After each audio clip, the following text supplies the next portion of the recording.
বছর দেড়েক আগেও সতীর্থ আর আন্দোলনের সহযাত্রী ছাড়া আবু সাইদকে তেমন কেউ চিনতেন না। আজ রংপুরের প্রত্যন্ত বাবনপুর গ্রাম বেগম রোকেয়া বিশ্ববিদ্যালয়ের গণ্ডি পেরিয়ে জুলাই গণ অভ্যুত্থানের নায়ক শহীদ আবু সাইদের নাম সবার মুখে মুখে, দেয়ালে দেয়ালে, সভায়, সেমিনারে। ২০২৪ সালের ১৬ জুলাই রংপুরের বেগম রোকেয়া বিশ্ববিদ্যালয়ের ১ নম্বর গেট। কোটা সংস্কার আন্দোলনের উত্তাল সময় ইংরেজি বিভাগের মেধাবী ছাত্র আবু সাইদ ২ হাত প্রসারিত করে দাঁড়িয়েছিলেন। পুলিশের গুলিতে প্রসারিত হাত গুটিয়ে যায়, লুটিয়ে পড়েন তিনি, রক্তক্ষরণে মারা যান।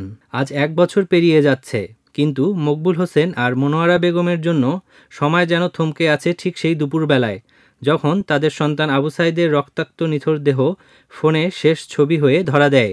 ৫ ওয়াক্ত নামাজের আগে পরে আবু সাইদের কবরে অপলক তাকিয়ে থাকেন মকবুল হোসেন। ছেলে হারানো ১ বছর হয়ে গেলেও বিচার পায়নি জানিয়ে তিনি বলেন, ১ বছর পূর্ণ হলো, ৪ জন আসামিকে আইনের আওতায় আনা হয়েছে।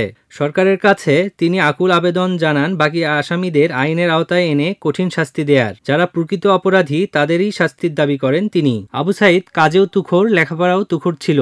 টিউশনি করে পড়ার খরচ চালাতো। খুব কষ্ট করেছে ছেলেটা, কিন্তু সুখ ভোগ করতে পারে নাই, বলেন মকবুল হোসেন। আমার ছেলে পুলিশে নির্ঘাতভাবে গুলি করে হত্যা করছে, এটা দেশ দশ সবাই মিডিয়াতে দেখছে, আমরাও দেখছি বাড়ির থাকি। তো এটার বিচার করার জন্যে সরকার ৪ জনকে আটক করছে, যেন সকলকে নির্দিষ্টভাবে বিচার করা হয়। এইটার আমার দাবি সরকারের কাছে।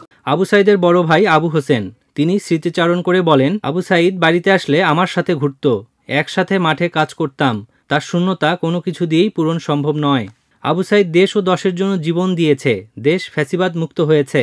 আমরা চাই আবু সাইদের আত্মত্যাগ যেন মানুষ ধারণ করে, অন্যায় দেখলে মানুষ যেন প্রতিবাদ করে, অন্যায়ের বিরুদ্ধে লড়াই করতে যেন পিছপা না হয়, বলেন আবু হোসেন। জুলাই বিপ্লব সংগঠিত হয়েছিল প্রথমে কোটা সংস্কার আন্দোলনের মধ্য দিয়ে বৈষম্যহীন একটা রাষ্ট্র গঠনের জন্য। শহীদ আবু সাইদের যে আত্মত্যাগ মানুষকে অনুপ্রাণিত করছিল জীবনের মায়া ত্যাগ করে রাজপথে নামে আসার জন্য। তার আত্মত্যাগ পরবর্তীতে এই গণ অভ্যুত্থানের রূপ নেয়, তার আত্মত্যাগে অনুপ্রাণিত হয়ে এবং স্বৈরাচারী সরকারের পতন ঘটে। আমরা একটা ন্যায় দুর্নীতিমুক্ত নাগরিকদের অধিকার সুনিশ্চিত হয় এরকম একটা রাষ্ট্র দেখতে চাই। আবু সাইদের মা মনোয়ারা বেগম বলেন, ছেলে আমার অনেক মেধাবী ছিল। ছেলে বাড়িতে কম আসলেও যখন আসতো আমাদের আনন্দ বেড়ে যেত।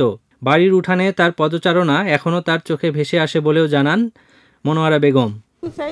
বেশি বাড়িতে আসে চলো না, প্রাইভেট পড়া চলো দেখে বাড়িতে বেশি আসে চলো না, বাড়িতে থাকো চলো না, 2-4 দিন থাকি যাও চলো, বন্ধ হলে ভার্সিটি বন্ধ হলে আসি থাকি যাও চলো। আবু সাইদের দেখাটাই মনে পড়ে। আবু সাইদ সেরকম বেড়াচ্ছে, ওটাই মনে রাখি থাকে। আমার ছেলে এরকম ঘরে দুয়ারে বেড়াচ্ছে, আগ্নে খুলি, এটাই মনে পড়ে। ২০২৪ সালের ১৬ জুলাই সারা দেশ যখন আন্দোলনে উত্তাল, তখন বেগম রোকেয়া বিশ্ববিদ্যালয়ের ১ নম্বর গেটে আবু সাইদ সহ শিক্ষার্থীদের লাঠিচার্জ করে পুলিশ। লাঠিচার্জের এক পর্যায়ে আন্দোলনকারীদের লক্ষ্য করে গুলি ছুটতে থাকে পুলিশ।